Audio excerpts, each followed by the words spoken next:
Europe 1. Le grand direct des médias, Guillaume Janton. En cuisine, il sait faire monter les œufs en neige. En télé, il sait faire monter les audiences. Il est gourmand, il est croquant et il est avec nous ce matin. Bonjour Cyril Lignac. Salut. Bienvenue sur Europe 1. Je vois que tu imites bien ma voix, c'est bien. Je vais remplacer Nicolas Canteloup. On vous retrouve donc ce soir à 18h35 pour la grande première des Rois du Gâteau, une nouvelle émission culinaire sur M6. En quoi est-elle différente de toutes celles qu'on a pu voir auparavant sur la chaîne notamment ? C'est un concours de pâtisserie ouvert à tout le monde. À la maison, on a tous notre gâteau star, le gâteau qu'on aime faire, que notre maman nous a donné, nous a légué, ou la grand-mère, ou un gâteau que l'on amène toujours chez des amis. Et bien là, je propose à tous les pâtissiers amateurs de venir m'amener leur gâteau. Et vous misez beaucoup sur l'aspect familial justement de la pâtisserie, hein ? Oui, parce que je pense que un gâteau, c'est... La pâtisserie, c'est intergénérationnel. On a appris la pâtisserie avec nos mamans, on l'apprend à nos enfants, on le fait à la maison. C'est des œufs, du sucre, de la farine, ça coûte pas cher. Et donc, du coup, c'est quelque chose qu'on peut amener. Si je suis invité chez vous, je vais pas venir avec mon bœuf bourguignon. Par contre, je peux venir avec un gâteau que j'ai fabriqué moi-même. Vous êtes venu d'ailleurs avec des gâteaux, merci beaucoup. J'ai joué le jeu, je suis venu avec mon gâteau star. On va encore grossir avec Carole. Alors, pour la première fois dans ce programme, il n'y a pas d'argent à la clé. Et ça, c'est bien, non ?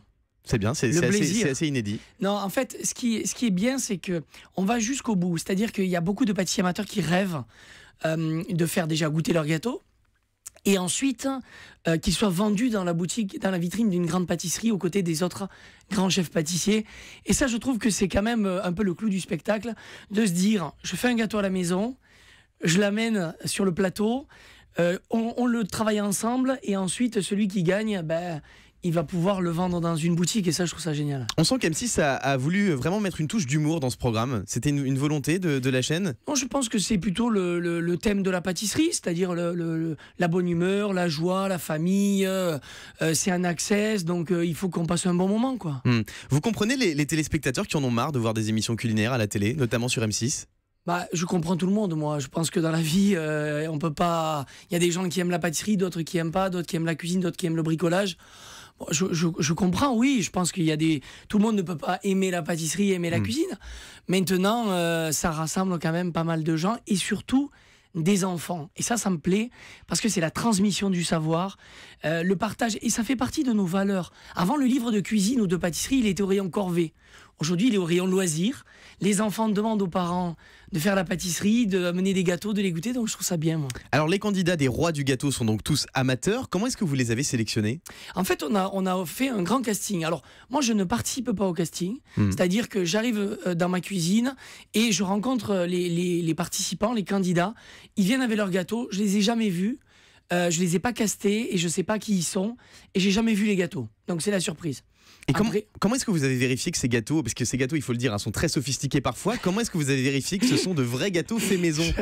Moi aussi, je peux aller acheter un gâteau à la pâtisserie du coin.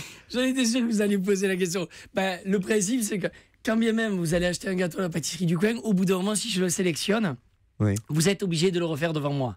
Donc le principe, c'est que vous m'amenez votre gâteau star, je regarde s'il me plaît, si on peut l'améliorer, s'il y a quelque chose à y faire dessus. Si ça passe cette première épreuve, ils doivent réaliser ce gâteau star en 6 petits gâteaux individuels pour que je me rende compte ensuite si ce gâteau il aura la place un jour peut-être dans la vitrine d'un grand pâtissier. Vous allez être comment dans cette émission ? Plutôt dur, plutôt sympa avec les candidats ? Les deux, parce que je suis obligé d'être un peu rigoureux et à la fois j'aime les gens, donc ça me fait plaisir de les recevoir, de m'amuser, de rigoler. Et le principe, c'est pas de dire c'est bon ou c'est pas bon. Le principe, c'est d'essayer d'aller chercher toujours du positif dans quelque chose. Les candidats, ils traversent la France.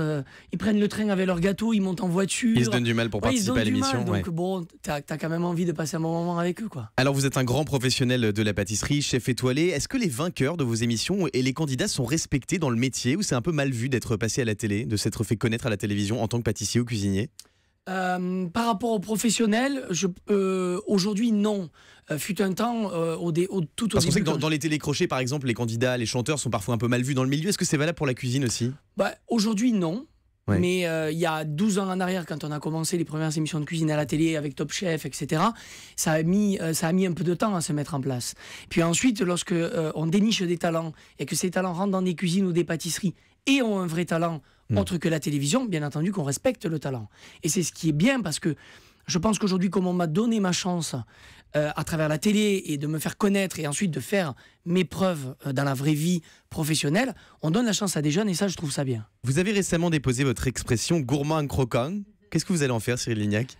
La chocolaterie déjà, parce que en fait c'est les guignols. Moi j'avais jamais dit gourmand croquant, et puis c'est vrai que à force que les guignols le disent, c'est devenu finalement tout le monde me fait la blague, et donc ma chocolaterie s'appelle la chocolaterie et en dessus gourmand croquant.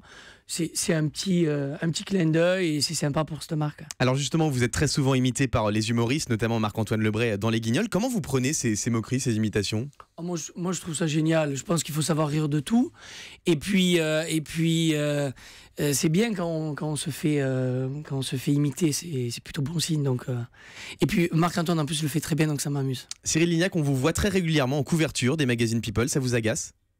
Bien sûr que ça m'agace. Parce que je pense qu'il y a la vie professionnelle et puis il y a le reste.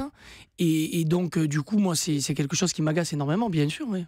Vous êtes un habitué des émissions de cuisine et de pâtisserie. Est-ce qu'un jour on pourrait vous voir dans un autre type d'émission, Cyril Lignac? Est-ce que vous avez pris goût à la télé en tant qu'animateur, en tant qu'incarnant?